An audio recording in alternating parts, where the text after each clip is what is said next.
Konsumsi gas minyak cair atau LPG di Indonesia mencapai 72,92 juta barel setara minyak pada 2021.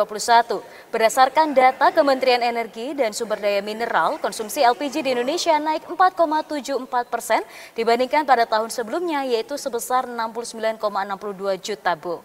Namun, angka konsumsi dengan produk LPG tidaklah sebanding dengan sehingga memaksa pemerintah untuk melakukan impor LPG sehingga perlu energi alternatif untuk menangani permasalahan ini. Seperti apa detailnya bersama saya Khairunisa, let's talk about it.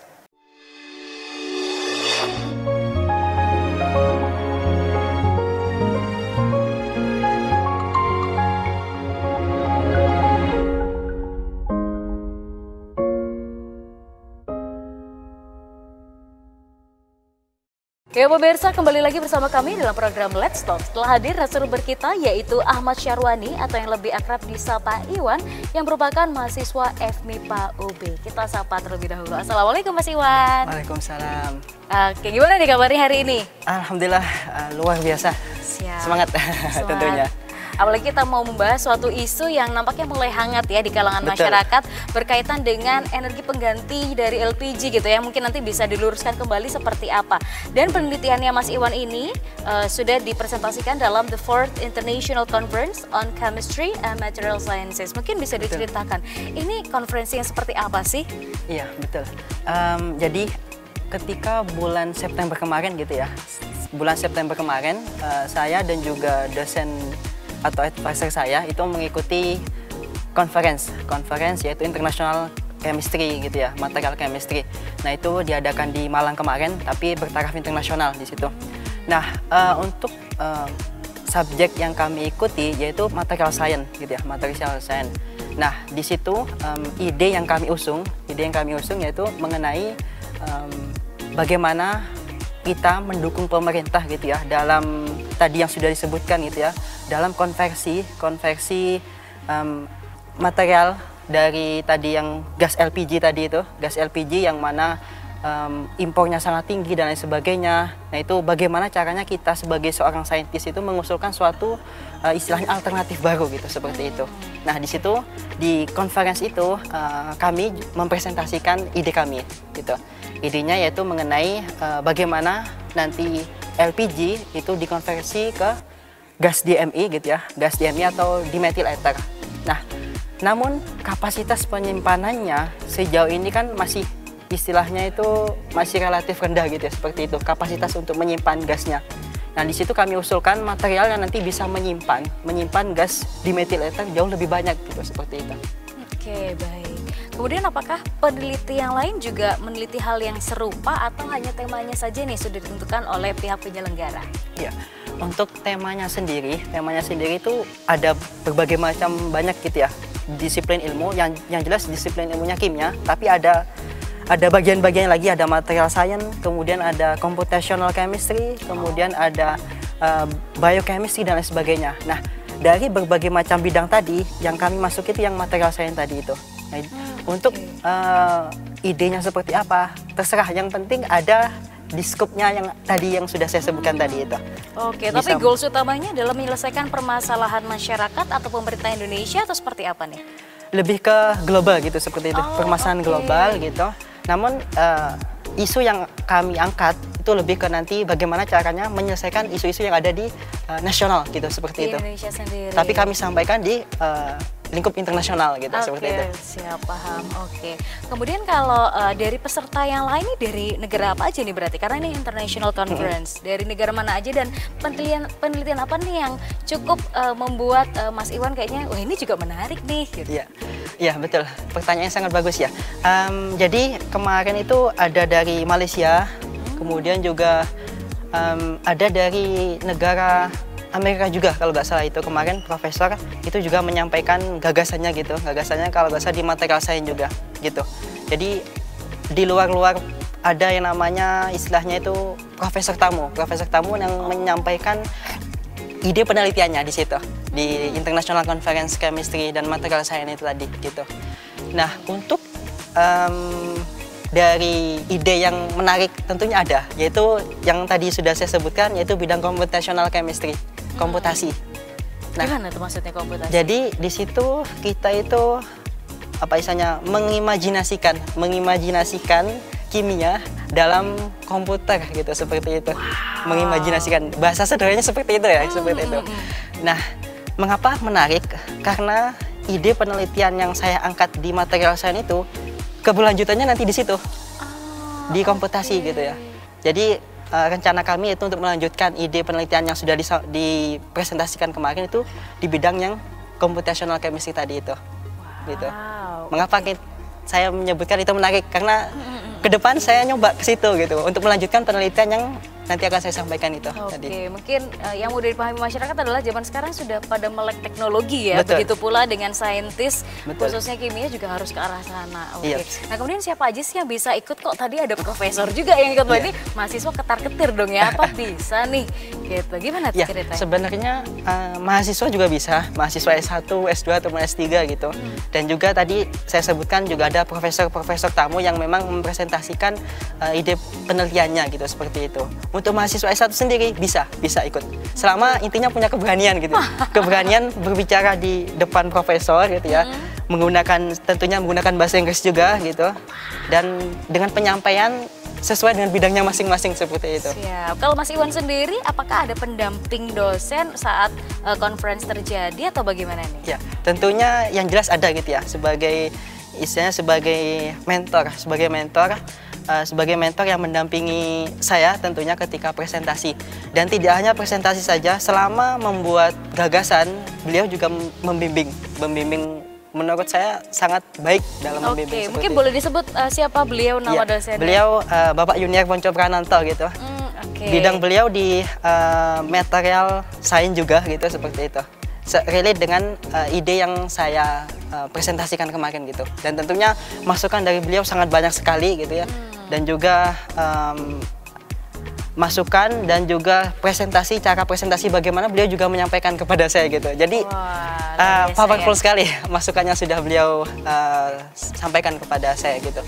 Wah luar biasa ya, ternyata dukungan dari universitas terhadap penelitiannya Mas Iwan juga sangat luar biasa. Nah, kita juga penasaran nih dengan apa aja nih yang dilakukan oleh Mas Iwan terhadap penelitiannya dan juga sumbangsinya nanti kepada pergantian dari LPG kepada gas yang baru atau DME. Nanti kita bahas segmen berikutnya. Jangan kemana-mana pemirsa, tetap di program Let's Talk.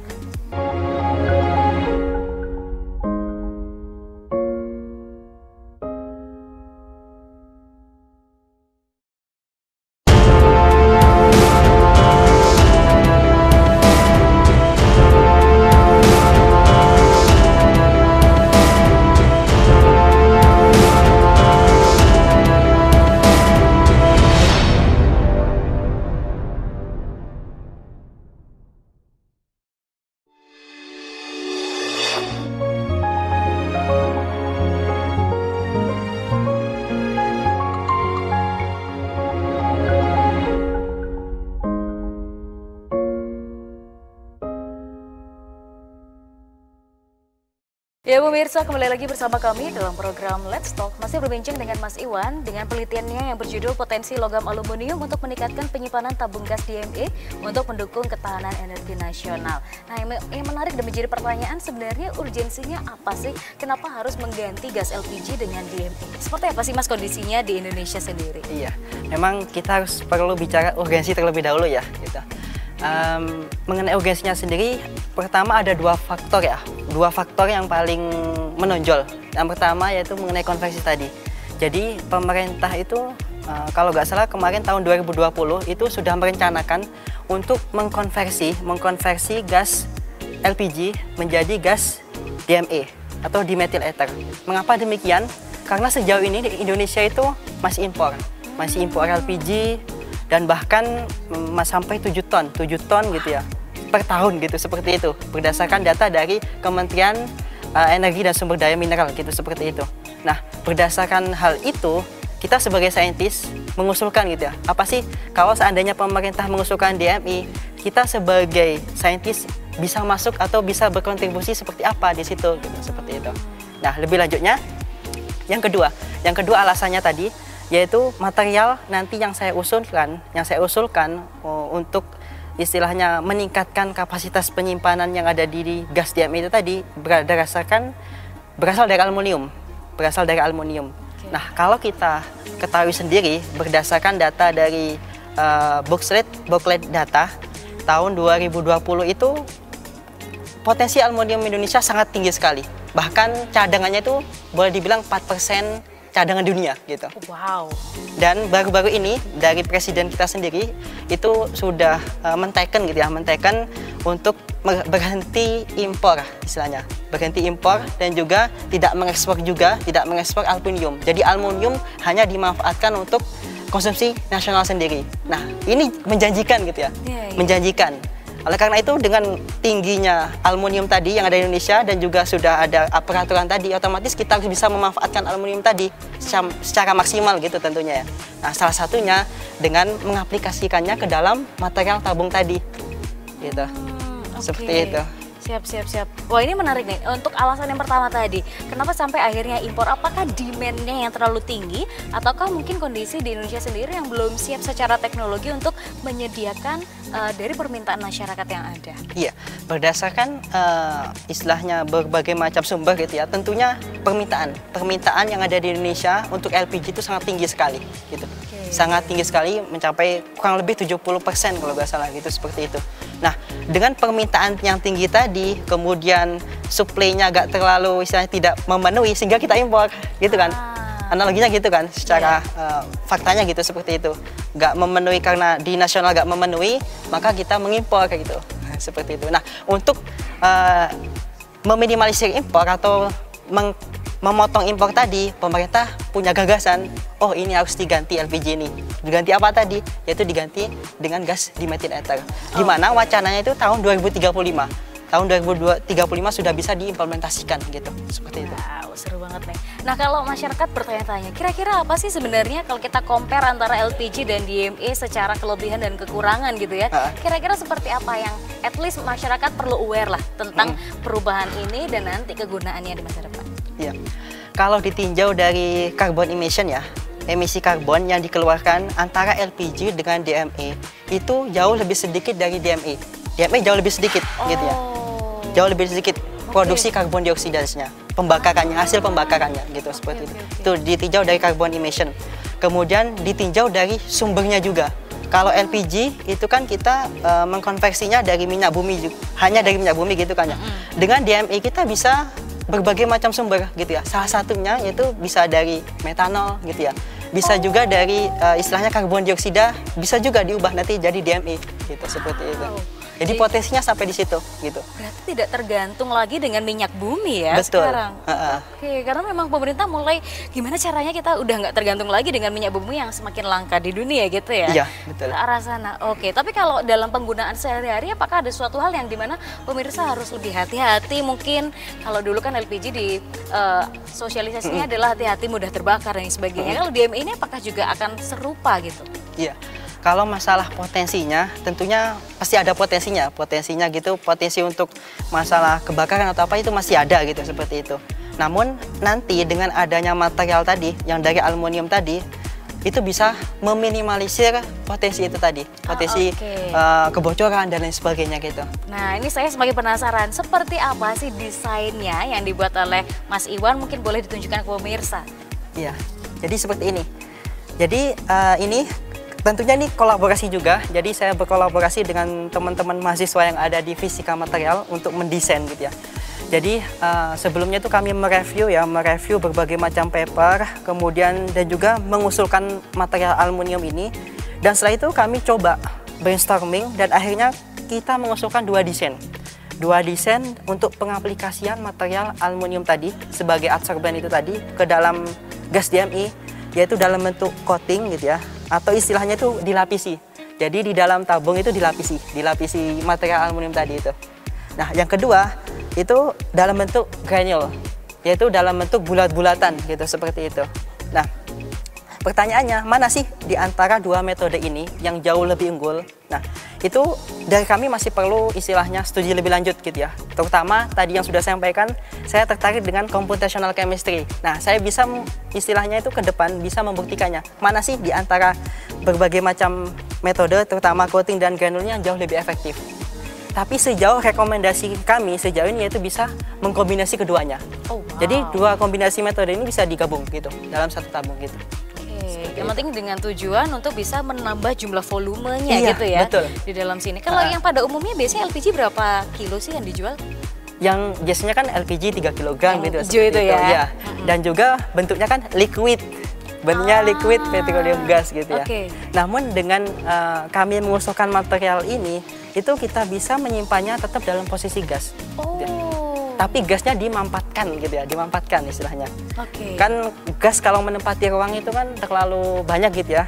Dengan adanya material ini kita bisa memampatkan gasnya sehingga nanti istilahnya penyimpanannya bisa sama atau bahkan lebih dari penyimpanan dalam bentuk liquid tadi. Betul, ya? seperti itu. Wow, seru banget ya. Ternyata dengan adanya penelitian yang baru lebih efektif ya untuk kedepannya. Dan kita masih akan ngobrol lebih lanjut berkaitan dengan penelitian dari Mas Iwan di segmen berikutnya. Pemirsa jangan kemana-mana, tetap di program Let's Talk.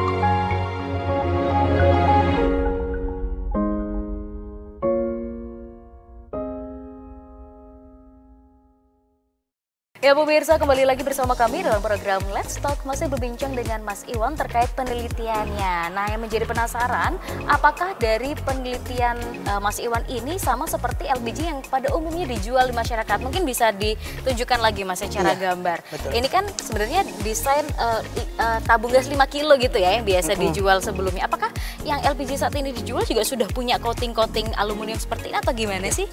Sejauh ini tuh liquid petroleum gas ya atau LPG yang ada di pasaran gitu ya masih belum ada gitu, belum ada dan masih belum ada yang namanya adsorben seperti ini gitu. Jadi sebenarnya istilahnya ide futuristik gitu ya ke depan gitu usulannya seperti itu. Sejauh ini cuma tabung biasa gitu aja gitu seperti itu, kemudian disimpan gasnya dalam bentuk liquid tadi, liquid petroleum gas tadi gitu. Sejauh ini seperti itu. Jadi ini adalah keterbaruannya di situ. Berarti harusnya dengan adanya penelitian seperti ini nanti kedepannya akan lebih baik tentunya ya. Betul, tentunya gitu. Kemudian ide kedepannya nih akan seperti apa? Dibawa kemana nih? Ide penelitian dari Mas Iwan ke depan akan dibawa seperti apa? Ya, sejauh ini kan kami dalam penelitian ini masih dalam step review gitu ya, review atau systematic review gitu seperti itu. Nah, untuk step berikutnya apa? Otomatis kita nggak terjun langsung, tapi kita perlu kajian terlebih dahulu, yaitu dalam bentuk computational chemistry tadi itu. Dalam bentuk komputasi terlebih dahulu, kira-kira yang efektif itu yang mana? Terus materialnya itu yang cocok aluminium seperti apa? Gitu, seperti itu. Nah, baru nanti ketika sudah kami temukan secara komputasi itu, kita coba di laboratorium terlebih dahulu, gitu. Jadi setelah dicoba di laboratorium, kita uji secara komersial terlebih dahulu, cocok atau enggak gitu, seperti itu. Nah, baru nanti setelah memang material ini cocok, baru kita aplikasikan seperti itu secara komersil, terutama di masyarakat seperti itu. Jadi ada berbagai macam step sebelum istilahnya diaplikasikan tentunya gitu ya, dengan harapan mendapatkan performa material yang jauh lebih baik gitu, seperti itu. Wow, panjang ya Mas ya, hanya mendengarkan step by stepnya ya. Berarti penelitian seperti ini nggak bisa dalam waktu singkat dong. Kira-kira berapa lama nih, berapa tahun kalau masyarakat nungguin? Kalau sesuai rencana pemerintah tadi, tahun 2035 itu sudah bisa konversi LPG menjadi dimethyl ether. Dan prediksi kami dalam jangka tahun sampai 2035 tadi itu kita bisa sudah sampai tahap komersialisasi untuk adsorben ini. Jadi yang di rumah-rumah bukan lagi LPG yang lama ya, sudah ganti DME ini. Oke. Apakah kompornya perlu ganti nih Mas masyarakat? Waduh 2035 gitu kan? Ya tentunya sih kalau menurut prediksi kami ya, tentunya masih belum tetap istilahnya kompor yang sudah ada gitu ya. Oh bisa tetap masih dipakai? Tetap bisa seperti itu. Apalagi sejauh ini kan ada istilahnya konversi ke kompor listrik gitu seperti itu ya. Nah, Itu kalau seandainya di tahun 2035 secara ilmuwan gitu ya, secara kajian itu masih belum memungkinkan, terutama ditinjau dari sumber daya yang ada di Indonesia, sumber daya listriknya dan lain sebagainya itu kalau secara keseluruhan itu masih belum bisa diterapkan gitu seperti itu. Sedangkan kalau seandainya kita masih tetap menggunakan gas tadi itu masih bisa. Karena kan sudah ada istilahnya gasnya sampai sekarang sudah ada, tinggal nanti nambahkan materialnya tadi seperti itu. Oh, I see. Karena kompor listrik berarti harus ada sumber daya membangkitkan listriknya itu ya. Betul. Yang belum siap ya Indonesia. Oh, I see. Jadi ini yang jauh lebih possible dan masyarakat nggak perlu khawatir untuk ganti kompor. Mungkin kompor DME khusus enggak lah ya ternyata. Oke, dan selang-selangnya itu yang menuju ke LPG-nya tetap aman ya kalau pakai yang lama juga. Oke, dan ini apakah possible untuk dilakukan di Indonesia pada tahun 2035 nanti? Iya, menurut prediksi kami sebagai istilahnya kami memprediksikan sebagai seorang ilmuwannya gitu ya, sebagai pengusul materialnya itu bisa. Dalam tanda kutip kita selama penelitian kami lancar gitu ya, trial and error-nya bisa kami atasi gitu. Tentunya akan mendapatkan hasil yang sesuai dengan target tadi, tahun 2035 tadi itu, seperti itu. Siap. Kalau di luar negeri apakah sudah ada yang menerapkan ini? Tentunya ada. Sejauh ini itu yang sudah mengembangkan material ini, terutama memproduksi secara komersil itu ada di Amerika Serikat. Itu ada namanya BASF. BASF itu yang sudah memproduksi material ini secara komersil gitu. Untuk di Indonesia sendiri, material ini masih belum dikomersilkan dan juga sejauh review kami terutama mengenai paper-paper penelitian yang ada di Indonesia masih jarang yang mempublikasikannya gitu. Seperti itu. Oke, dan Mas Iwan ini berarti salah satu yang memberikan sumbangsih penelitian tentang DME ini ya. Oke, nah kira-kira apakah secara hal ekonomisnya, ini kan tentunya menjadi pertanyaan masyarakat, kalau dalam konsumsi rumah tangga tiap hari apakah harganya akan sama dengan LPG atau lebih murah atau gimana nih kira-kira? Iya. Berdasarkan hasil kajian kami, terutama yang disampaikan oleh pemerintah sebagai pengusul LPG dikonversi ke DME, itu untuk harganya tidak jauh lebih tidak jauh berbeda gitu ya. Tidak jauh berbeda dengan LPG yang sudah ada gitu, seperti itu. Oke, seharusnya juga bisa membantu masyarakat gitu ya, dengan tidak menambah harga gitu ya. Kalau BBM naik aja orang udah khawatir nih, apalagi LPG yang digunakan untuk kebutuhan makan setiap hari. Oke, baik. Kira-kira semoga ini lancar dan kita pengen ada nih pesan terakhir dari Mas Iwan kepada masyarakat terkait adanya pergantian ini. Apakah perlu was-was atau bagaimana nih kira-kira? Intinya yang pertama, himbauan kepada masyarakat intinya jangan sampai was-was gitu ya terhadap segala macam perubahan, entah itu perubahan teknologi atau apa. Itu intinya ingin membawa kita jauh lebih baik daripada sebelumnya gitu, seperti itu. Itu yang pertama untuk masyarakat. Terus yang kedua, himbauan juga mungkin kepada masyarakat dalam segala hal kebijakan terutama yang ada di pemerintah, kita sebagai seorang awam gitu ya, kita harus bisa mereview gitu ya, kemudian juga kita harus menilai juga gitu, seperti itu. Kira-kira apa kontribusi yang bisa kita lakukan gitu ya untuk bisa mendukung kebijakan ini atau apa gitu. Intinya kita itu tidak hanya menonton saja gitu sebagai seorang masyarakat, tidak hanya menerima jadinya gitu, tapi kita coba kita sebagai seorang warga negara, apa sih kontribusi yang bisa kita istilahnya sumbangsihkan gitu. Seperti itu. Luar biasa, mantap. Semoga lancar untuk penelitiannya. Kita tunggu nanti kira-kira DME akan digunakan kapan gitu ya di Indonesia. Saya juga penasaran. Dan pemirsa, tak terasa 30 menit sudah kita berbincang pada episode kali ini. Saya Fedrinisa beserta seluruh kru dan petugas pamit undur diri. Terima kasih dan sampai jumpa.